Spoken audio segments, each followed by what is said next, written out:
क्या आप भी प्रतियोगी परीक्षाओं की तैयारी कर रहे हैं? तो क्यों अपना समय बर्बाद कर रहे हैं?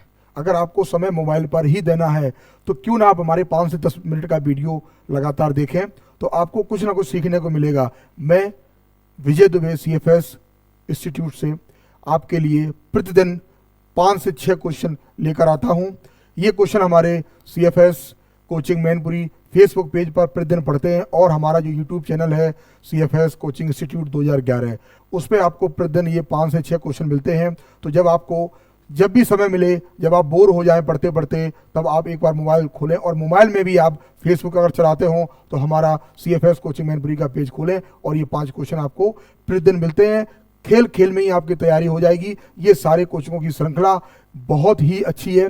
किसी न किसी एग्जाम में ये क्वेश्चन आ चुके हैं या आने की संभावना है। इस तरीके से हमने आप लोगों की श्रृंखला ली है। तो प्यारे बच्चों, आज देखिए, आज हमारा 13वां दिन है, और हम लोगों ने लगातार 12 लेक्चर दे दिए हैं, और हमारा जो है 13 लेक्चर है। तो देखिए 13 लेक्चर का पहला क्वेश्चन देखिए किस तरीके का है।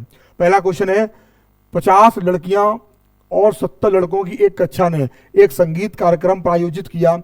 यदि 40% लड़कियों और 50% लड़कों ने भाग लिया तो लगभग कितने प्रतिशत कक्षा ने कार्यक्रम में भाग लिया? ये परसेंटेज की सीरीज अभी चल रही है, 2 सीरीज हो चुकी हैं, ये तीसरी है। देखिए टोटल लड़कियों की संख्या कितनी है? 50 है। तो उसमें जो भाग लेने वाले बच्चे हैं वो कितने हैं? आपके 40 हैं। तो जब आपको पता है कि 50 का आप 40% निकालेंगे तो क्या कितनी संख्या आएगी? 4 पंचे 20, यानी 50 में से 20 जो बच्चे बचेंगे वो कैसे होंगे? वो भाग लेने वाले होंगे। ये क्या है? ये आपकी गर्ल्स हैं। क्या है? ये गर्ल्स हैं। अब बॉयज देखेंगे, इन्होंने कितने ने भाग लिया, कितने, टोटल संख्या कितनी लड़कों की है? टोटल संख्या 70 है, और 70 में से 50% लड़कों ने भाग लिया। इसका मतलब 70 का आधा करेंगे तो 70 का आधा आपका 35 होगा, और इससे भी निकालेंगे तो आपका 35 ही निकलेगा। ठीक है, टोटल कितने हो गए? ये टोटल भाग लेने वाली संख्या हो गई आपकी 55 हो गई। तो हम ये देखते हैं, सीधा आप निकालिए कि भाग लेने वाले जो बच्चे हैं वो 55 हैं, और टोटल बच्चे कितने हैं बेटा? 120। क्यों? कि 50 लड़कियां हैं और 70 लड़कों, तो 50 दोनों को जोड़ेंगे, 70 को और 50 को, तो 120, और परसेंटेज निकालना है तो 100 का गुणा करते हैं। ये तो आपको पता ही होगा। अब आप इसको सॉल्व करिए। जब आप सॉल्व करेंगे तो यहाँ से देखिए 0 से 0 कटेगा, यहाँ से आप 4 से काटिए, 4 3 12 होगा, और आपका इधर आप करेंगे 2 से काटिए तो ये 2 से यहाँ कितना होगा? यहाँ से 6 होगा, 2 से यहाँ 6 होगा, और यहाँ कितना होगा? 5 होगा। तो 55 पंचे 55 25 की 5, और 55 25 और 2 27, यानी 275 बटे हम 6 करेंगे तो देखिए कितना होगा? 6 6 चौक 24 होगा। कितने बचे? 3, तो 6 36। अब चूंकि ये तो ऑप्शन 46 होना चाहिए या ऑप्शन 45 होना चाहिए, तो 46 वाला ऑप्शन है नहीं, तो हमारा कौन सा ऑप्शन होगा? हमारा ऑप्शन 45% होगा। इस तरीके के एग्जाम में क्वेश्चन बहुत पूछे जाते हैं। अप्रोक्स में निकालेंगे, क्योंकि एक और होता तो हमारा एक बार पूरा भाग चला जाता तो हमारा 46% आ जाता, लेकिन ऐसा ऑप्शन नहीं था, तो उसके बाद का जो ऑप्शन होगा वही सही होगा। बहुत ही आसान था कि अगर संख्या निकाल के हम लोगों को परसेंटेज हम निकाल दिया। अगर आपको समझ में ना आया हो तो इस वीडियो को आप दोबारा देख लेना, और इसका जो आंसर होगा वो 45% होगा। ठीक है, आगे देखिए। आगे है, एक परीक्षा में उत्तीर्ण होने के लिए एक विद्यार्थी कुल अंकों का 50% अंक लेना होता है। 2 विषयों वाली परीक्षा में एक विद्यार्थी ने 200 अंकों के पहले विषय में देखिए 2 विषय हैं। पहला विषय है वो 200 अंकों का है, और जो दूसरा विषय है वो 150 अंकों का है। तो टोटल जो पूर्णांक हुआ वो आपका 350 का हुआ, 350 का आपका पूर्णांक हुआ, जिसमें पास होने के लिए आपको 50% अंक चाहिए होते हैं। इसका मतलब अंकों की संख्या आपकी होनी चाहिए 175। अब देखो बेटा, इसके बाद अब क्या है? अब कह रहे हैं कि पहले विषय में जिस विषय का पूर्णांक 200 है उस विषय में 40% अंक ले आया। तो यानी कि जो पहला विषय है उसका पूर्णांक कितना है? उसका पूर्णांक 200 है, और 200 का 40% अंक वो ले आया। इसका मतलब 80 अंक वो ले आया। कितने? 80 अंक।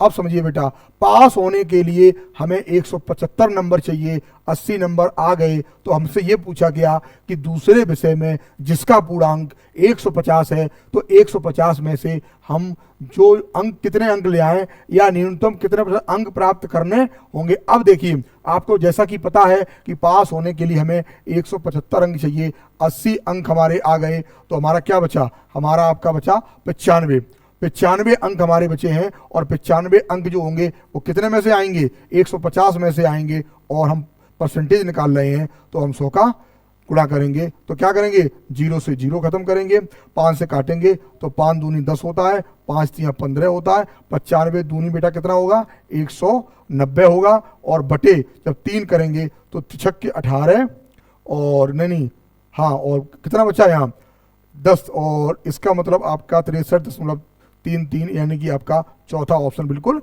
सही होगा। बहुत ही आराम से क्वेश्चन, कठिन भी नहीं था, आसान क्वेश्चन था, हम लोगों ने आसान तरीके से इसको समझा है और आप समझ में भी आ गया होगा आपको, बहुत आसान क्वेश्चन था। अगला देखिए,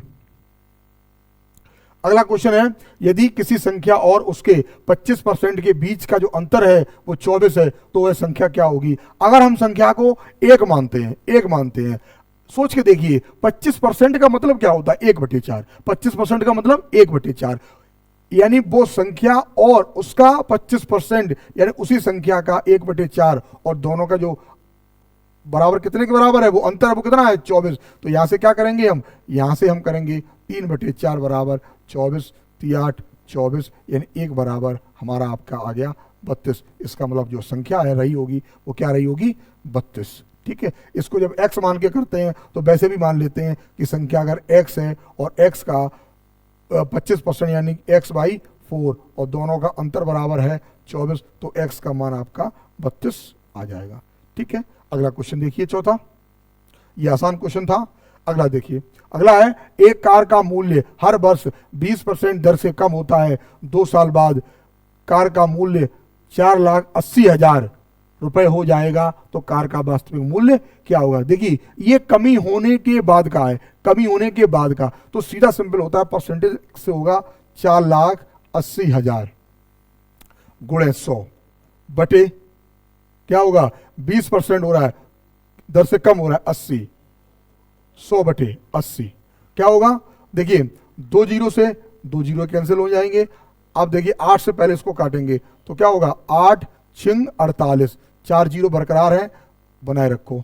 ठीक है, अब देखिए फिर काटेंगे, अब जैसे 4 से काटेंगे या सीधा इसको 8 से भी काट देंगे तो ये कट जाएगा।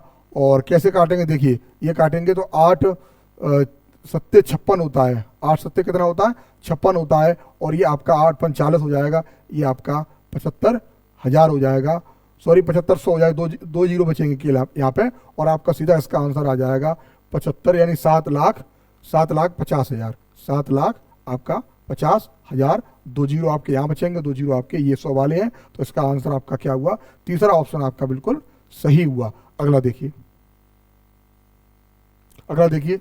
अगला है, प्रति किलो गेहूं की कीमत में 25% की कमी होने के कारण जॉन 600 रुपए में 5 किलो अधिक खरीद पाता है, प्रति किलो गेहूं की मूल कीमत क्या है। तो मूल कीमत पूछी है, इसमें बेटा एक सूत्र होता है क्या, कि बाई P/100x, हम लोग लगा लेते हैं, इसमें ऐसा कुछ नहीं है। बाई माने होता है जितने रुपए हो, P माने परसेंटेज, कमी या वृद्धि, 25 लिखेंगे यहाँ, और नीचे 100 है, और बटे क्या होगा, x का मतलब होता है 5, इससे ये कटा, 55 25 5 31। बेटा ये जो मूल्य आया है वो कमी के बाद आया है, इसका मतलब ये 75% के बराबर 30 आया है, हमें निकालना है। चूंकि मूल कीमत क्या है, मूल कीमत बेटा 100% होती है, तो 100% जब निकालेंगे तो 30 गुणे 100 और बटे 75, 25 चौको 100, 25 तियां 75, 3 से काटेंगे, यानी कि मूल कीमत जो आई है गेहूं की वो आई है 40 रुपए। कितनी आई है बेटा, 40 रुपए।